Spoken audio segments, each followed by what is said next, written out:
अच्छा, इसी हवाले से बात करेंगे। नसरुल्लाह मलिक साहब, यकीनी तौर पर अभी क्लासा साहब जिस तरह से कह रहे हैं कि एक बहुत बड़ा पहाड़ है कि जिसको सर करना है, आने वाली हुकूमत जिसकी भी होती है, हम अभी से ये नहीं कहते किसकी हुकूमत होगी, लेकिन जहां पर हम देखते हैं कि जिस तरह से जलसे हुए, जो कुछ हुआ, यहां पे मोटरवे बन जाएगी, यहां पे ये बन जाएगा, तो ये क्या सिर्फ और सिर्फ लोगों को राम करने के लिए बताएं? क्योंकि जैसे ही हम देखते हैं कि जो इंटरनेशनल रिपोर्ट्स आती हैं वो कहती हैं कि सबसे पहले आते ही हुकूमत को IMF के पास जाना पड़ेगा। क्या IMF आपको इतनी इजाजत देता है, आपका बजट इतनी इजाजत देता है कि ये सिर्फ और सिर्फ एक वादे थे जो लोगों को लुभाने के लिए दिए गए? देखिए, पहली बात तो मैं पिछले 1-2 रोज़ पे टीवी चैनल्स पे देख रहा हूँ, कुछ लोग इस बात का मजाक उड़ा रहे हैं कि मियां नवाज शरीफ जहाँ जाते हैं मोटरवेज़ की बात करते हैं, सड़कों की बात करते हैं। वो पाकिस्तान की सियासत से वाकिफ़ तज़कियाकार नहीं है। मेरे ख्याल में वो टीवी चैनल्स पे बैठ के अपने घर से उठते हैं और अब टीवी पे आकर बैठ जाते हैं।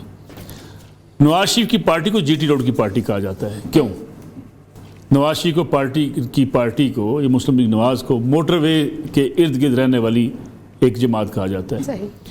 इन लोगों को इन हलकों की सियासत का पता नहीं है। मैं मोटरवे की खुद एक किनारे पे गांव में रहने वाला आदमी हूँ। आज भी मेरे गांव में अब चले जाएं, मियां नवाज शरीफ का वोट जो मोटरवे की वजह से था वो आज भी मौजूद है। मोटरवे ने नवाज शरीफ का वोट बनाया है। आप लाहौर से लेके शेखुपुरा से होते हुए, अगर आप चिन्योट से टच करते हुए, सरगोदा से मियाँ वाली को रास्ता देते हुए, खुशाब से लेके चकवाल से होते हुए जब पिंडी पहुँचते हैं तो इर्द गिर्द के तमाम अजला में आप आज भी जाकर किससे बात करें, मैं नहीं कहता वो कितना वोट है, लेकिन एक वोट वो है जो सिर्फ मोटरवे का वोट है। जो लोग कहते हैं कि हमें 12 घंटे लगते थे लाहौर आते हुए, आज हम मोटरवे के ज़रिए 2 घंटे में लाहौर आ जाते हैं। मैं आपको अपनी मिसाल दूं, मैं 12 घंटे में लाहौर आता था अपने गांव से निकल के, आज मैं 2 घंटे में अपने गांव में जा सकता हूं लाहौर से। इसलिए ये जो तनकीद की जाती है ना कि सड़कें बनाई नवाज शरीफ साहब ने, नवाज शरीफ साहब को पता है इस मोटरवे की अहमियत वोटों के लिहाज से क्या है। अब वो सियालकोट गए, उन्होंने सियालकोट जाके कहा कि ये मोटरवे सियालकोट मैं 15 मिनट में हेलीकॉप्टर पे भी आ सकता हूँ, यानी इतनी देर में जितनी देर मुझे लगती है, इतनी देर मोटर रोड के ज़रिए भी आ सकता हूँ। तो ये मैं समझता हूँ कि सियासत के लिए इसको आप माइनस नहीं कर सकते, जो बड़े मंसूबे होते हैं कि ये वोट बैंक नहीं रखते।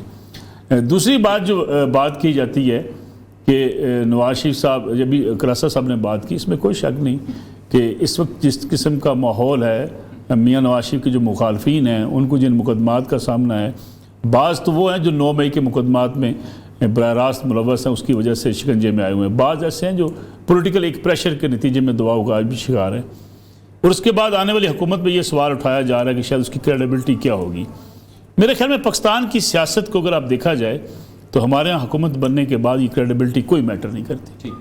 इमरान खान साहब इक़्तिदार में आए, किसी से आप पूछ लें लाहौर के अंदर बसने वाले से कि टिकटें तकसीम कहाँ की जाती थी, लाहौर में बैठ के कौन टिकटें तकसीम कर रहा था, कौन मुस्लिम लीग नवाज का टिकट लेके लोग मॉडल टाउन से निकलते थे, 1 घंटे के बाद अनाउंसमेंट कर देते थे कि नहीं जी हम तो वापस PTI का टिकट लेने जा रहे हैं। पूरा जनूबी पंजाब जिस तरीके से तब्दील किया गया सबको पता है। लेकिन इमरान खान साहब की गवर्नमेंट बन गई, सिलेक्टिव का नारा भी लगा, लेकिन कोई उनके रास्ते में रुकावट नहीं थी। इमरान खान साहब खुद रुकावट बने अपनी हुकूमत के रास्ते में। मुस्लिम लीग नून ने उनको फारग नहीं कर सकती थी, ना पीपल्स पार्टी फारग कर सकती थी। इसलिए 2002 में अगर आप चले जाए माजी में, नवाज शरीफ साहब को सियासत से निकाल दिया गया, उनको लाहौर में इलेक्शन नहीं लड़ने दिया जाता था, उनके उम्मीदवारों को मारा पीटा जाता था, और उस वक्त जो सूरत हाल थी मुस्लिम लीग नवाज माइनस कर दी गई थी। लेकिन मुस्लिम लीग कायद-ए-आज़म की हुकूमत बनी, 5 साल तक हुकूमत चलती रही। मुस्लिम लीग कायद-ए-आज़म की हुकूमत को कोई ना हटा सका, इल्ला ये कि अपनी परफॉर्मेंस की बुनियाद पर वो बाद में मुस्लिम लीग कायद-ए-आज़म किसी ऐसी पोजीशन में नहीं रही। इसलिए ये मैटर शायद पाकिस्तान की सियासत में इतना क्रेडिबिलिटी नहीं करती। हमारे यहाँ जो जीत के हुकूमत में आ जाता है वही हुकूमत को तमाम लोग, आप देखेंगे ये आज़ाद उम्मीदवार जिनके बारे में कहा जा रहा है ये जीतेंगे, जिस दिन पंजाब असम्बली के रिजल्ट आपके सामने आ जाएंगे, सिंध असम्बली के रिजल्ट आ जाएंगे, KP की असम्बली के रिजल्ट आ जाएंगे, आप देखिएगा MNAs दौड़ लगा देंगे वो सूबाई हुकूमत को देखते हुए उस पार्टी में शामिल होने के लिए जिसकी सूबे में हुकूमत बन रही होगी। मैं फवाद साहब बैठे हैं, पीपल्स पार्टी की सिंध की बात करेंगे।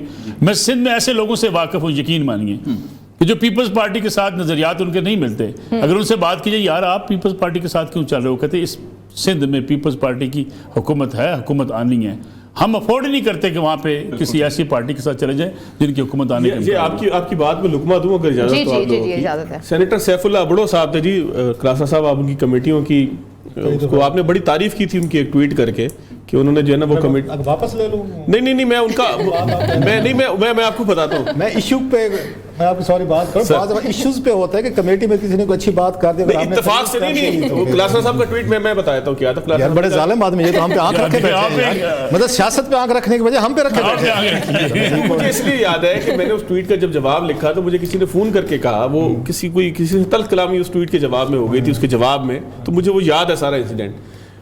अबड़ो साहब ने टिकट लिया था, अप्लाई किया टिकट के लिए, लाड़काना से बिलावल भुट्टो का मुकाबला उन्होंने करना था पीटीआई के टिकट पे, और फिर वो टिकट के अप्लाई करने के बाद उनके कागजात नामजदगी मुस्तरद हो गए, तो उन्होंने अपने बेटे को टिकट दिलवाया, और फिर इलेक्शन लड़ने से कुछ पहले ही जाके जरदारी साहब से उन्होंने मुलाकात की, लाहौर आके मुलाकात की, यहाँ जहाज का टिकट कटाया होगा जाहिर है, यहाँ आके लाड़काना से लाहौर मुलाकात की, पहले फरियाल तालपुर साहिबा से मुलाकात की, क्योंकि वो भी वहीं से इलेक्शन लड़ती है लाड़काना के साथ ही सीट से, जो गढ़ी यासीन वाली, ये अपना जो जिस जगह पे भुट्टो ख़ानदान के मज़ार है, मेरे ज़हन से नाम निकल रहा है, उस सीट से वो इलेक्शन लड़ती है, गढ़ी खुदा बख्श।